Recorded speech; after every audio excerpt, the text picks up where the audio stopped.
उसके आसपास सभी पुरुष सैनिक गहरी नींद में सोए हुए थे और वह चुपचाप उनके बीच लेट गई। अपनी पहचान छुपाने के लिए वह हमेशा सबसे अंत में सोती और सबसे पहले उठ जाती थी। सबसे अजीब बात यह थी कि नहाने के बाद कुछ लड़के बिना कमीज घूमते और कुछ तो बिना पैंट के भी। ऐसी स्थितियों से बचने के लिए वह नहाने के समय खुद ही पहरेदारी का जिम्मा ले लेती थी, लेकिन नहा न पाने के कारण उसके शरीर से बदबू आने लगी और बाकी सैनिकों को शक होने लगा। एक रात जब सब सो गए तो वह चुपचाप नदी की ओर चली गई। जैसे ही उसने कपड़े उतारे और पानी में कदम रखा, पीछे से एक नया सैनिक आ गया। मुलान ने तुरंत खुद को ढक लिया। सौभाग्य से उसने कुछ नहीं देखा और वह सुरक्षित बच गई। अगले दिन प्रशिक्षण में काम था, पानी से भरी बाल्टी को पहाड़ की चोटी तक ले जाना। रास्ता कठिन था, कुछ लोग थक कर रोने लगे, कुछ ने चुपके से पानी गिरा दिया ताकि बोझ हल्का हो जाए, लेकिन मुलान अकेली अंत तक जाती रही। धीरे धीरे वह बाकी लोगों से घुलने मिलने लगी। हमले के अभ्यास में वह हर बार तेजी से बच निकलती। अब वह हर चीज में आगे थी, यहाँ तक कि पानी की बाल्टियां भी अकेले छोटी तक ले जाती और बाकी लोग बस देखते रह जाते। जब वह पहाड़ की चोटी पर पहुंची तो नजारा देखकर उसने खुद से वादा किया, एक दिन पूरी दुनिया जानेगी कि औरतें भी सब कुछ कर सकती हैं। कुछ दिन बाद दुश्मन रुरान सेना फिर हमला करने वाली थी। मुलान की टुकड़ी को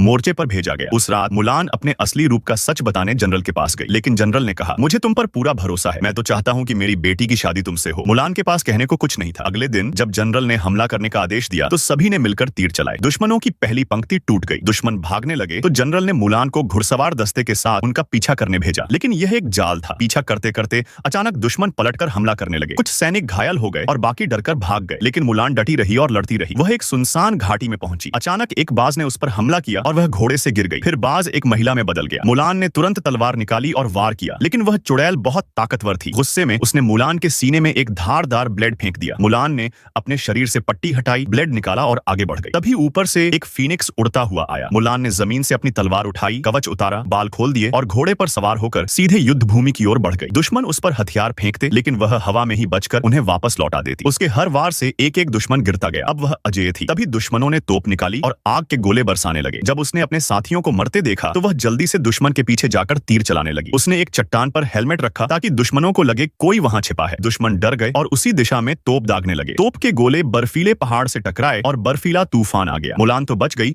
लेकिन दुश्मन बर्फ के नीचे दब